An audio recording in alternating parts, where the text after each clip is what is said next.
그날 아침 렉싱턴은 여느 날과 다름없이 차갑고 조용했다. 마치 아무도 한 한국계 여성이 긴 코트를 걸치고 보안 검색대를 하나씩 통과해 제3법정으로 들어가는 모습에 신경 쓰지 않는 듯했다. 하지만 연방판사 박지현은 무언가를 눈치챌 수밖에 없었다. 날씨 때문도 익숙한 탐색하는 눈초리 때문도 아니었다. 공기 중에 무언가가 달라졌다는 느낌 때문이었다. 재판이 시작되자마자 그녀는 모든 것이 지나치게 매끄럽게 흘러간다는 것을 느꼈다. 아시아계 노동자들과 한 기업 간의 민사소송은 원래 복잡하고 얽힌 문제였다. 하지만 피고 측 변호사는 마치 모든 것을 미리 알고 있는 듯했다. 그들은 까다로운 질문들을 교묘히 피해갔고 원고 측의 전략 핵심을 정확히 파악하고 있었다. 심지어 지현이 아직 언급하지 않은 사항에 대한 반박까지 준비해 왔다. 뭔가 잘못되었다.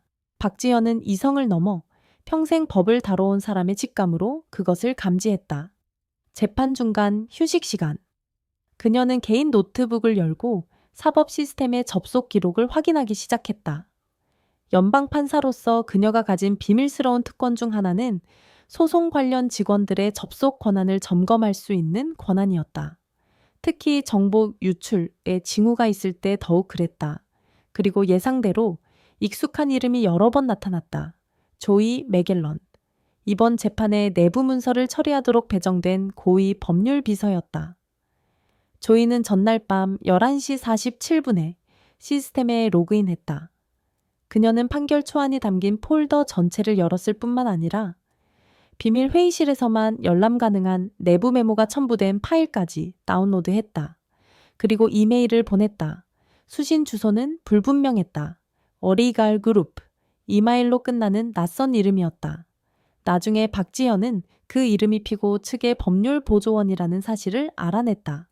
그 순간 박지현은 화를 내지 않았다. 그녀는 단지 깊게 숨을 들이쉬었다.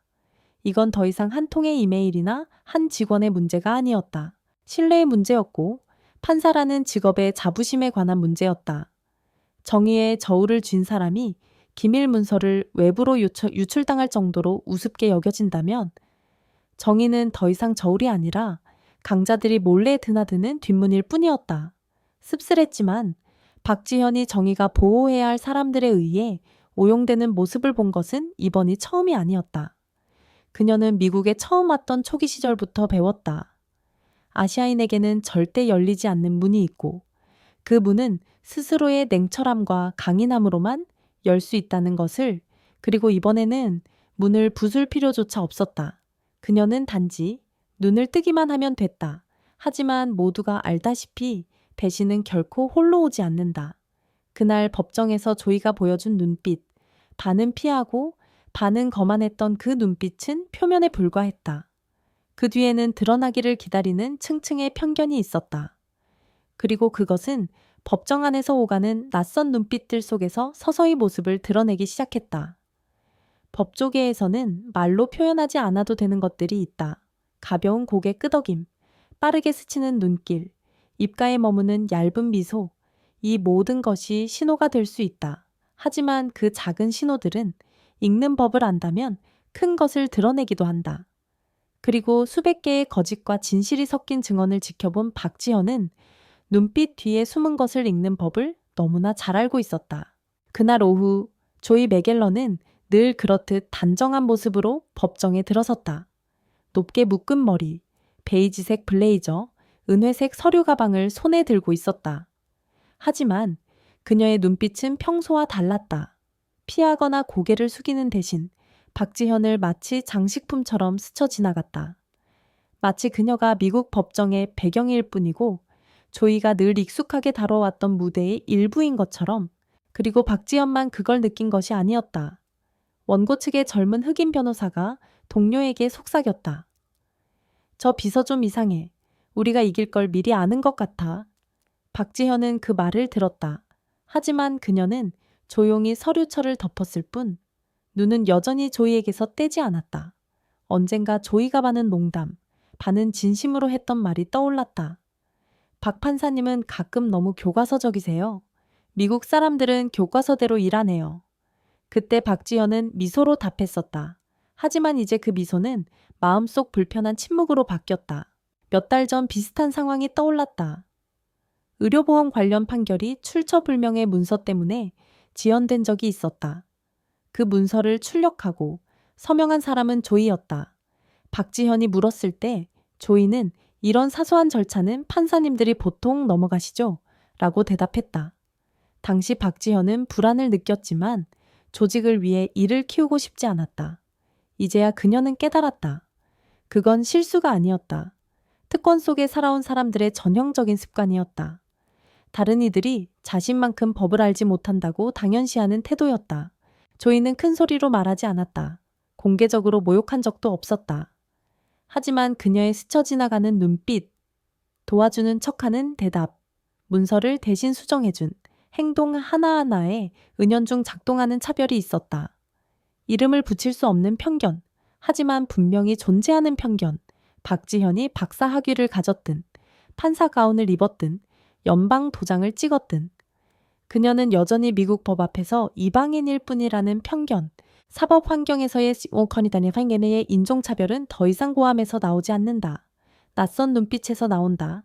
폭력적이지는 않지만 당신이 대화의 중심이어야 할 자리에서 밀려나게 만드는 그 눈빛, 그것은 속삭인다.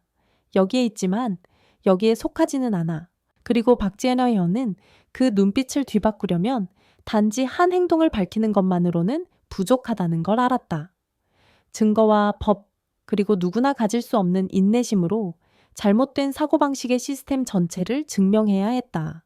검은 판사 가운 속에서 그 가운은 점점 더 무거워졌다. 하지만 박지현은 여전히 그것을 입었다. 왜냐하면 그녀는 알고 있었다. 다음에 뒤에서 속삭이는 사람은 변호사가 아니라 조이 본인일 수도 있다는 것을. 그리고 그때 시스템 접속 기록의 한 줄 한 줄에서 증거가 드러나기 시작했다. 정의는 때로 웅변적인 맹세나 날카로운 논쟁 속에서 발견되지 않는다. 오히려 차가운 숫자와 기술적 흔적 속에 숨어 있다. 박지현은 그 사실을 잘 알고 있었다. 연방 판사가 되기 전 그녀는 금융사기 조사를 전문으로 하는 변호사였고, 누군가 컴퓨터로 자신을 속이려 한다면 행운을 빌어 라고 농담하곤 했다. 그날 재판이 끝난 후 렉싱턴의 밤이 깔리자 그녀는 사무실에 홀로 남았다. 창밖에는 가벼운 비가 내리고 있었다. 비소리와 에어컨 팬 소리가 섞여 보이지 않는 추적의 배경음악이 되었다. 그녀는 내부 저장 시스템에 접속했다. 오직 판사만이 완전한 검토 권한을 가진 도구였다. 그녀는 이번 소송과 관련된 최근 활동 로그를 찾아 들어갔다. 목록이 화면에 떴다. 각 접속 기록에는 시간, IP 주소, 그리고 사용자가 표시되어 있었다. 그리고 이번 소송 지원을 맡은 법률비서 조이 베겔러는 재판 전날 밤 11시 47분에 Restricted Evidence File Provisional 폴더에 로그인했다. 그뿐만 아니라 그녀는 박지현과 고위 법률 자문팀만 접근 가능한 봉인된 초안 문서 Draft Motion to Air Suppress 사이 첨포잉 터이스 모의의 역세를 열었다. 그리고 PDF로 저장했다. 박지현은 외부 커뮤니케이션 로그를 클릭했다. 자정 12시 5분 Check this might help 라는 제목의 이메일이 발송되었다. 수신인은 MC 킨레이 All Legal Group 이메일이었다. 박지현은 미간을 찌푸렸다. 마이클 맥킨리는 피고 측의 법률 보조원이었다. 발송 내역에는 내용이 없었지만 첨부 파일은 조이가 몇 분 전 열었던 내부 문서의 사본이었다. 천재가 아니어도 무슨 일이 벌어졌는지 알 수 있었다. 그녀는 로그를 출력해 지난 3주 동안 조이가 무단으로 접속한 6번의 기록을 모두 표시했다. 그 중에는 박지현이 재판 전략에 대해 손으로 쓴 메모 파일도 포함되어 있었다. 조이는 한 번이 아니라 의도적인 정보 유출 시스템을 운영하고 있었다. 내부 유출 사건이었다. 총도, 위협도 필요 없었다. 단지 금발의 비서가 커피를 따르며 가볍게 웃고 정의를 복사지처럼 태연히 보내는 것뿐이었다. 박지현은 출력된 로그를 바라보았다. 손을 꽉 쥔 것은 분노 때문이 아니라 침묵 때문이었다. 그녀는 청문회에서 조이가 자신 뒤에 앉아 장난스러운 목소리로 물었던 순간을 떠올렸다. 박 판사님, 이 내부 절차 다 이해하시죠? 저희는 1학년 때 배운 룰 46B 같은 거예요. 당시 박지현은 웃었다. 하지만 이제 깨달았다. 어떤 미소는 화합을 위한 것이 아니라 경멸을 숨기기 위한 것이었다. 그리고 값비싼 교훈이 여기 있었다. 어떤 시스템이든 뒷문은 있다. 하지만 그 문은 내부의 누군가가 아무도 알아챌 만큼 이 시스템에 속해 있지 않다. 고 믿을 때만 열린다. 이제 박지현은 보았다. 그리고 이 일을 조용히 넘기지 않을 작정이었다. 하지만 직접 대면하면 조이는 물러서거나 더 나쁘게는 순진한 척할 터였다. 안 된다. 성급한 대응은 시스템이 스스로를 보호하게 만들 뿐이다. 그녀에게 필요한 것은 큰 소동이 아니라 시스템이 스스로를 돌아보게 만드는 움직임이었다. 그리고 모든 것은 그 순간부터 시작되었다. 조이가 법정에서 내뱉은 최악의 변명. 저는 박 판사님이 미국 법을 잘 모르시는 줄 알았어요. 렉싱턴 연방법원의 내부 회의실에는 카메라가 없다. 창백한 형광등, 달아빠진 나무 책상, 몸을 움직일 때마다 삐걱거리는 가죽 의자. 이곳은 박지현이 조용히 서류를 읽고 블랙티를 마시며 법의 도덕을 고민하던 안전한 공간이었다. 하지만 오늘 이곳은 서류보다 더 차가운 것, 내부라는 친밀함 아래 위장된 배신의 현장이었다. 조이는 여전히 태블릿을 들고 들어왔다. 박지현은 그 태블릿의 접속 기록과 발송된 이메일이 모두 담겨 있음을 알고 있었다. 박지현은 말이 많지 않았다. 그녀는 출력된 종이 한 장을 펼쳤다. 시간, IP, 접속자 이름, 그리고 첨부 파일, 소리를 지를 필요도 없었다. 그녀는 단지 물었다. 시간을 묻듯 가볍게. 조이, 당신이 이 문서들을 피고 측에 보냈어요. 왜죠? 조이는 잠깐 멈칫했다. 그녀의 얼굴은 충격을 숨기지 못했다. 하지만 단 1초 뒤, 그녀는 마치 복사기 앞에서 사소한 일을 설명하듯 가볍게 웃었다. 언니, 저는 그게 별거 아닌 줄 알았어요. 그냥 초안이잖아요. 피고 측 변호사가 묻는 게 언니가 막지 않을 것 같았어요. 내가 막지 않을 거라고? 제 말은 조이는 태블릿을 손에서 돌리며 눈을 내리깔았다. 언니는 미국 사람이 아니잖아요. 미국 법이요? 좀 다 깊이 이해하기는 어렵죠. 특히 아시아 스타일로 너무 교과서적이시니까. 박지현은 미동도 하지 않았다. 하지만 그녀는 얼굴 근육이 굳어지는 것을 느꼈다. 조이의 목소리는 부드러웠지만 한마디 한마디가 가슴에 박혔다. 다 깊이 이해하기는 어렵죠. 아시아 스타일, 너무 교과서적. 그녀가 실수를 저질렀기 때문이 아니었다. 권력을 남용했기 때문도 아니었다. 단지 국적 때문이었다. 뿌리 때문이었다. 그녀의 외모가 그들의 상상 속 법을 쥐는 사람과 다르기 때문이었다. 박지현은 예일 로스쿨 첫날을 떠올렸다. 한 동기가 물었다. 유학 와서 법률 통역사 할 건가? 그녀가 판사가 되고 싶다고 대답했을 때 돌아온 반응은 짧고 어색한 웃음이었다. 조이는 웃지 않았다. 하지만 그녀의 말은 그 웃음의 메아리였다. 더 길고 더 깊게 스며드는 메아리. 왜냐하면 그 말은 박지현 뒤에서 수많은 재판을 함께하며 휴식 시간에 과자를 나누고 팀원처럼 굴었던 사람에게서 나왔기 때문이다. 박지현은 더 말하지 않았다. 그녀는 출력된 종이를 책상에 살짝 내려놓고 일어섰다. 그녀는 알았다. 지금 화를 내거나 반박하거나 고발하면 조이는 즉시 오해받은 사람 역할로 물러날 것이다. 이야기는 내부 소통 문제로 변질되거나 더 나쁘게는 문화 차이 때문에 과민 반응한 사건으로 치부될 터였다. 하지만 이건 오해가 아니었다. 이는 체계적인 잘못된 행동이었다. 박 판사 같은 사람은 판사지만 진짜 이곳에 속하지 않는다. 는 잘못된 믿음에서 비롯된 행동이었다. 편견이 묵인되는 면허처럼 쓰이는 법 체계라면 정의는 단지 아름다운 거칠애일 뿐 사람들이 굳이 보지 않는 곳에서 찢겨져 있다. 더 가슴 아픈 것은 조이는 자신이 틀렸다고 생각하지 않았다. 그녀에게 문서를 조금 공유한 것은 해롭지 않은 행동이었다. 마치 누군가를 문화적으로 맞지 않는다고 말하는 대신 차별이라는 단어를 피하는 것처럼 박지현은 회의실을 나섰다. 문을 세게 닫지도 뒤를 돌아보지도 않았다. 하지만 머릿속에서는 모든 것이 정리되고 있었다. 재판이 형성되듯 또 그리고 그때 박지현이 늘 무시했던 직원 휴게실의 속삭임이 갑자기 시스템 전체의 암묵적 고발장처럼 선명하게 떠올랐다. 법정에는 법이 발을 들이지 못하는 곳이 있다. 금지된 곳이라서가 아니라 초대받지 못했기 때문이다. 직원 휴게실이 그런 곳이다. 그곳에서는 판례 276조를 논하지 않고 연방 헌장을 이야기하지 않으며 연방 판결을 인용하지 않는다.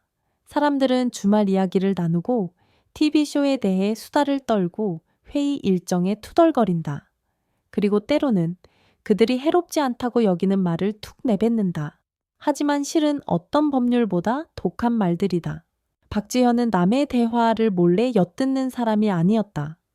하지만 그날 전고 출력한 서류를 가지러 휴게실 문 앞에 섰을 때 두 행정 직원의 작지만 선명한 목소리가 그녀를 멈추게 했다. 내가 보기엔 박 판사님이 이 사건을 너무 딱딱하게 처리해. 우리랑 같이 일했던 미국 판사들처럼 유연하지 않아. 맞아. 아시아 사람이라 그래. 공부 잘하고 꼼꼼하지. 하지만 미국 법의 뉘앙스를 잘 모르는 것 같아. 그러니까 조이가 그냥 도우려만 했을 뿐일 거야. 박 판사님 좋은 분이긴 한데 너무 교과서적이야. 교과서적 또 그 단어였다. 너무 자주 들어 이제는 철저하다는 의미를 잃었다. 경직된, 부적합한, 이 시스템의 사람이 아닌을 은연중에 나타내는 말로 변질되었다. 달콤한 포장지로 감싼 꼬리표.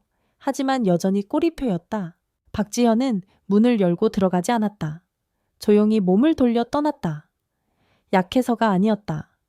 방금 들은 말이 예외적인 것이 아님을 깨달았기 때문이다. 조이의 사건이 빙산의 일각이라면 이것은 그 아래 잠긴 거대한 덩어리였다. 조이는 혼자 행동한 것이 아니었다. 그녀는 일을 빨리 처리하기 위해 문서를 공유하는 것이 잘못이 아니라고 여기는 집단의 산물이었다. 단지 판사가 눈치채지 못할 것이라고 믿기만 하면 됐다. 그곳에서 박지현은 두 나라에서 법을 공부하고 언어와 문화, 시스템의 장벽을 넘은 사람임에도 여전히 교과서대로만 일하는 아시아인일 뿐이었다. 그녀는 임명되던 날을 떠올렸다. 작은 축하 파티에서 누군가 그녀의 어깨를 두드리며 환하게 웃었다. 판사가 되셨다고? 와, 이 시스템이 드디어 다양해지고 있네요. 칭찬처럼 들렸다. 하지만 그 안에는 무엇이 있었나?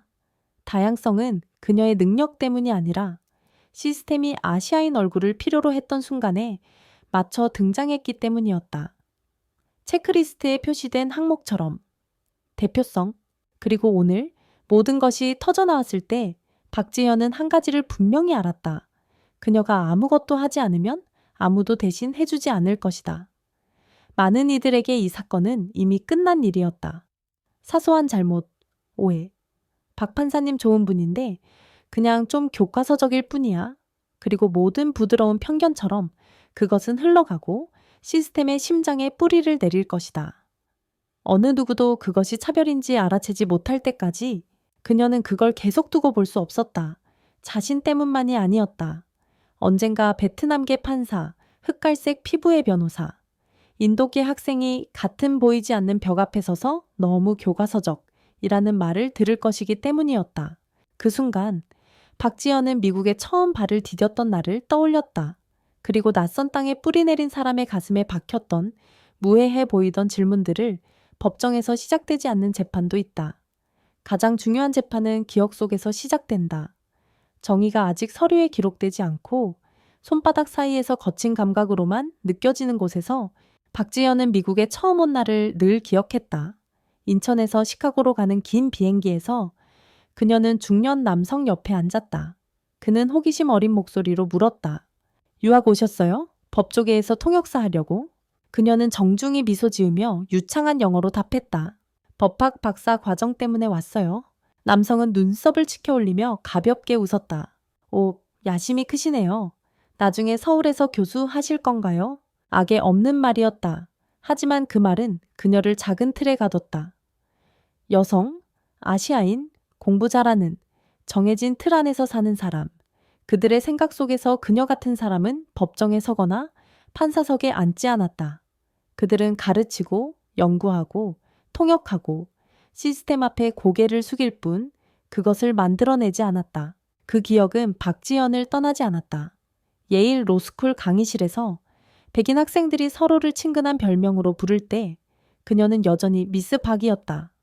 모의 재판 대회에서 심사위원들은 그녀를 집중력 있고 정확하다고 칭찬했지만 그녀의 날카로운 논리를 무시하고 미국인 동료의 자신감과 표현력을 칭찬했다. 그녀가 연방검찰청에 지원했을 때도 그 기억은 따라왔다. 면접에서 받은 질문, 미국 사법 절차에 적응할 수 있을 것 같나요? 아시다시피 우리 변론 문화는 좀 독특하거든요. 박지현은 그 질문들을 하는 사람들을 탓하지 않았다. 하지만 잊지도 않았다. 왜냐하면 그 질문들은 겉으로는 관심처럼 보였지만 본질적으로는 의심을 담고 있었다. 여기에 정말 속할 수 있을까? 그래서 조이가 기밀 문서를 유출하고 박 판사님이 미국 법을 잘 모르시는 줄 알았다고 변명했을 때 그녀는 분노뿐 아니라 반복되는 패턴을 보았다. 인천공항에서 판사석까지 이어진 편견의 사슬. 그녀가 끊지 않으면 그 사슬은 그녀 뒤의 세대까지 이어질 터였다. 판사는 학위만으로 되는 것이 아니다. 의심 앞에 무릎 꿇지 않겠다고 선택하는 사람만이 될 수 있다. 그날 박지현은 내부 징계 서류를 닫고 연방징계위원회에 보낼 준비를 하며 깨달았다. 그녀는 조이에게만 반응하는 것이 아니었다. 오, 한국 분이시죠? 라며 그녀가 법을 덜 이해한다고 여겼던 모든 눈빛에 답하고 있었다. 이제 더 이상 누구도 그녀를 교과서적인 판사라고 말할 수 없을 것이다. 교과서란 정의와 경험으로 쓰인다면 편견을 벗어나는 길을 안내하는 지도이기 때문이다. 그래서 그녀는 즉시 소리치지 않기로 했다. 대신 시스템이 존중할 수밖에 없는 유일한 언어로 방역하기로 했다. 법으로 화를 내는 사람도 있다. 침묵을 선택하는 사람도 있다. 하지만 박지현은 세 번째 길을 택했다. 원칙으로 방역하는 것. 다음 날 아침 그녀는 평소처럼 법원에 갔다. 회색 정장, 단정히 묶은 머리, 가볍고 일정한 걸음, 아무도 달라진 점을 눈치채지 못했다. 조이는 여전히 비서석에서 서류를 넘기고 있었다. 다른 직원들은 커피잔과 서류철을 들고 오갔다. 하지만 박지현만 알았다. 오늘 판세가 바뀌었다. 그녀 손에는 내부 보고서가 들려 있었다. 조이가 무단으로 문서에 접근한 모든 기록, IP 흔적, 외부로 보낸 이메일이 상세히 적혀 있었다. 그리고 연방징계위원회에 보내는 공식 고발장도 함께였다. 본보기를 만들기 위해서가 아니라 정의의 친분이나 호감으로 흐려지는 구역이 없다는 선례를 세우기 위해서였다. 그녀는 조이를 소환하지 않았다. 공개회의를 열지도 않았다. 떠들썩하게 알리지도 않았다. 대신 모든 서류를 정확한 절차대로 정확한 주소로 보냈다. 불필요한 말 한마디 없이 박지현은 알았다. 법의 뒷받침이 있는 침묵이야말로 시스템이 무시할 수 없는 저항이라는 것을. 그녀는 피고 측과도 연락하지 않았다. 본능적으로 그들의 변호사에게 전화해 누가 이 문서를 받으라고 했나요? 라고 묻고 싶었지만 그러지 않았다. 더 중요한 것은 시스템이 스스로를 돌아보게 만드는 것이었기 때문이다. 한 개인 때문이 아니었다. 그녀는 법원 윤리사무소에도 사본을 보냈다. 짧은 메모를 첨부했다. 저는 처벌을 원하지 않습니다. 너무 오랫동안 침묵에 익숙해진 시스템에 대한 답을 원합니다. 박지현은 이 행동이 몇몇 사람들에게 그녀를 까다로운 사람으로 보이게 할 수도 있음을 알았다. 그녀는 그런 일을 본 적이 있었다. 공공 업무실의 편파를 지적한 인도계 판사가 남성 동료의 말을 끊었다고 너무 공격적이라고 불린 흑인 여성 변호사가 그랬다. 그녀는 시스템이 반응할 것임을 알았다. 차가운 침묵으로 혹은 오르시지만 좀 더 부드럽게 하실 수 있죠. 같은 달래는 칭찬으로. 하지만 그녀는 호감을 얻으려고 이 일을 한 것이 아니었다. 옳기 위해 한 것이었다. 가장 효과적인 방역은 때로 고함이 아니라 사람들이 가볍게 여겼던 법을 다시 읽게 만드는 것이다. 그녀는 보고서를 책상에 내려놓았다. 가볍게, 깔끔하게, 팡파르 없이. 밖에서 조이는 여전히 법원 직원과 웃으며 이야기하고 있었다. 여전히 편안하고 아무 일도 없는 듯 태연했다. 하지만 시스템은 이미 움직이기 시작했다. 그리고 박지현은 누구의 인정도 필요 없었다. 왜냐하면 정의는 다른 이들이 생각하는 것에서 오는 것이 아니기 때문이다. 정의는 당신이 다른 이들이 무시하도록 내버려두지 않은 것에서 온다. 그리고 시스템이 흔들리기 시작했을 때 그걸 지키던 사람들이 드러나기 시작했다. 지지하거나 부인하거나 혹은 회피하면서, 그리고 조이가 정직당한 뒤 법원 내에 여론이 갈리기 시작하면서 그 모습이 곧 드러났다. 조이 맥갤런은 박지현이 보고서를 보낸 지 24시간 만에 임시 정직되었다. 인사과 앞에 짧은 공지가 붙었다. 내부 접속 규칙 위반 행위 조사 중 이름도 세부 사항도 없었다. 하지만 모두가 알았다. 그리고 낡은 조직에서 익숙한 사람을 건드린 사건은 정의로 받아들여지지 않고 어색함으로 받아들여졌다. 엘리베이터에서 두 행정 직원이 속삭였다.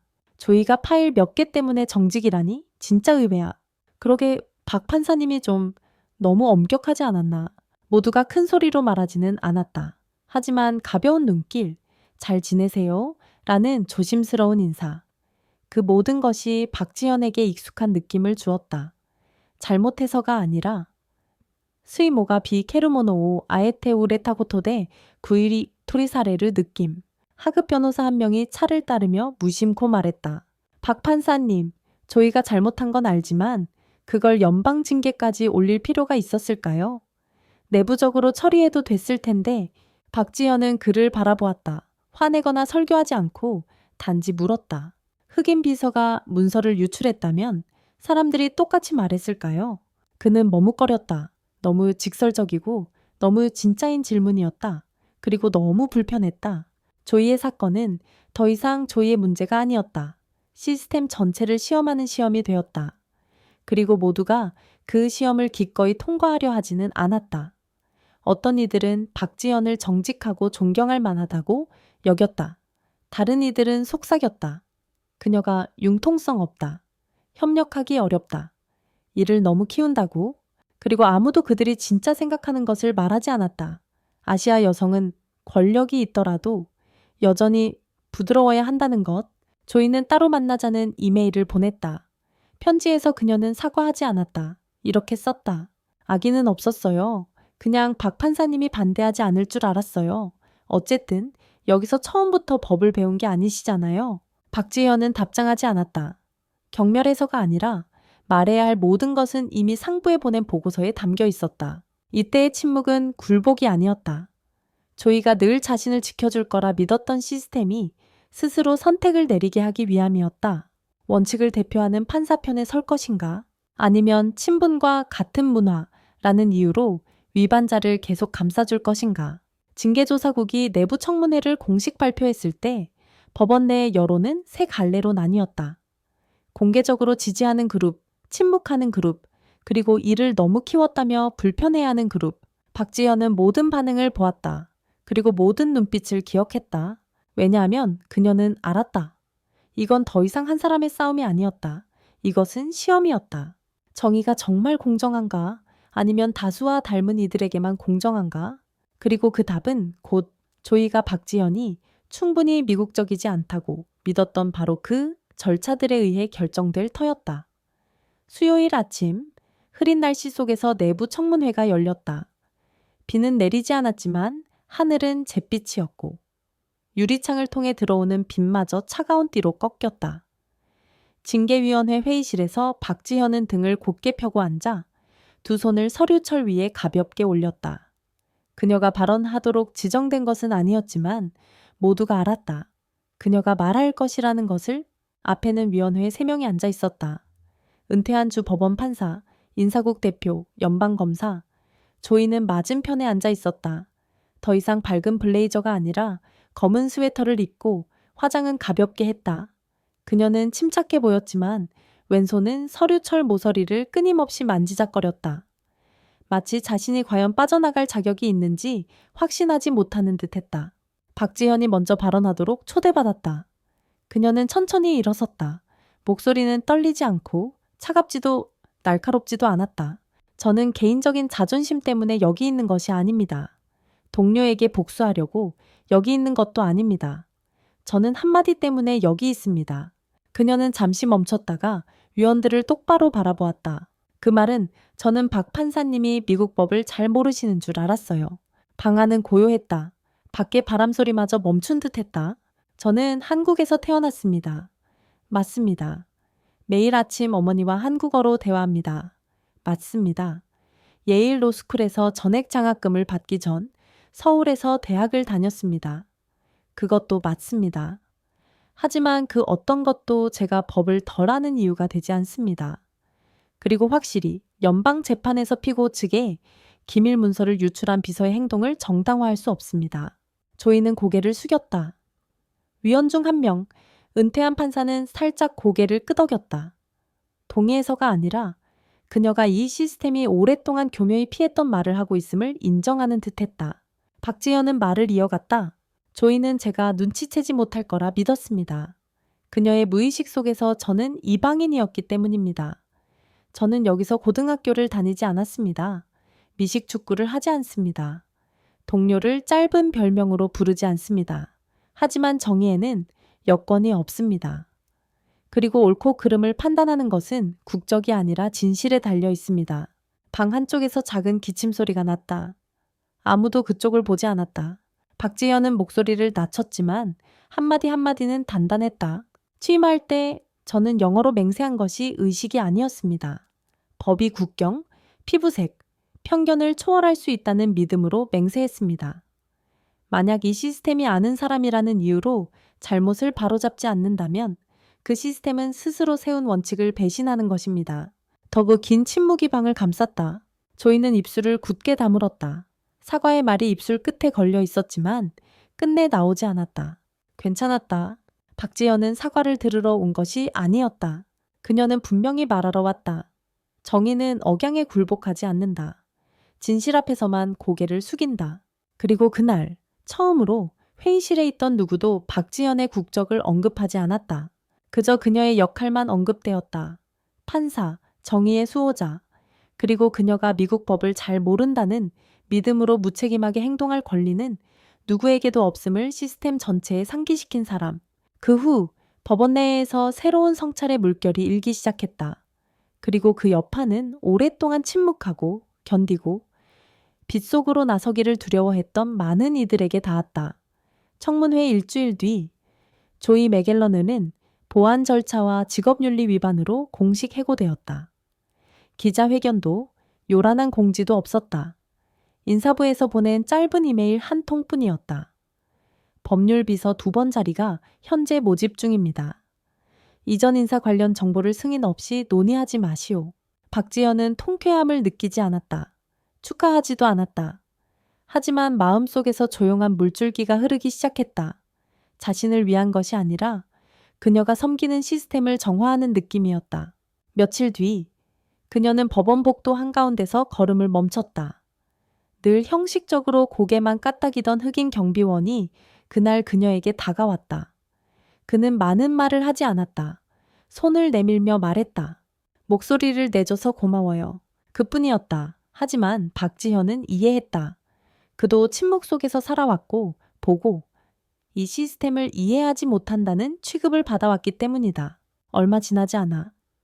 늘 회의에서 조용하던 인도계 여성 비서가 박지연에게 이메일을 보냈다. 제목은 언니 덕분에 다시 당당히 설 수 있었어요. 그리고 그날 법정에서 속삭였던 젊은 흑갈색 피부의 변호사는 그는 박지연의 법률 보조원으로 자리를 옮기기 위해 지원했다. 내부 면접에서 이유를 묻자 그는 이렇게 말했다. 법을 책으로만 배우고 싶지 않습니다. 법을 지키는 사람에게서 배우고 싶습니다. 하지만 박지연을 가장 감동시킨 것은 가장 작은 것이었다. 어느 늦은 오후 그녀의 책상 서랍에 놓인 손으로 쓴 카드 서명은 없었다. 글씨는 약간 삐뚤빼뚤 학생이 쓴 듯했다. 그 안에는 이렇게 적혀 있었다. 저는 법을 다 모르지만 선생님이 좋은 분이라는 건 알아요. 커서 저도 그날처럼 공정하게 대우받고 싶어요. 박지현은 카드를 접어 코트 안주머니에 넣었다. 기념이 필요해서가 아니라 정의가 판결뿐만 아니라 당신의 행동으로 다른 이들이 느끼는 안정감이라는 것을 상기시키기 위해서였다. 렉싱턴 법원은 조이 사건 이후 천국이 되지 않았다. 편견은 여전히 남아 있었다. 조심스럽고 부드럽고 예의라는 가면을 쓴 채 하지만 이제 누군가 저 사람은 미국 법을 잘 모를 거야 라고 말하려 할 때 한 번 멈출 것이다. 왜냐하면 그들은 청문회장에서 등을 곧게 펴고선 아시아 여성의 모습을 기억하기 때문이다. 정의에는 국적이 없다고 말할 때 깜빡이지 않던 눈빛을 기억한다. 그리고 무엇보다 그들은 침묵이 더 이상 가장 안전한 선택이 아님을 기억한다. 그날 이후 박지현이 법정에 들어설 때마다 분위기가 미묘하게 달라졌다. 권력 때문이 아니었다. 침묵을 행동으로, 편견을 교훈으로 바꾼 한 사람의 존재감 때문이었다.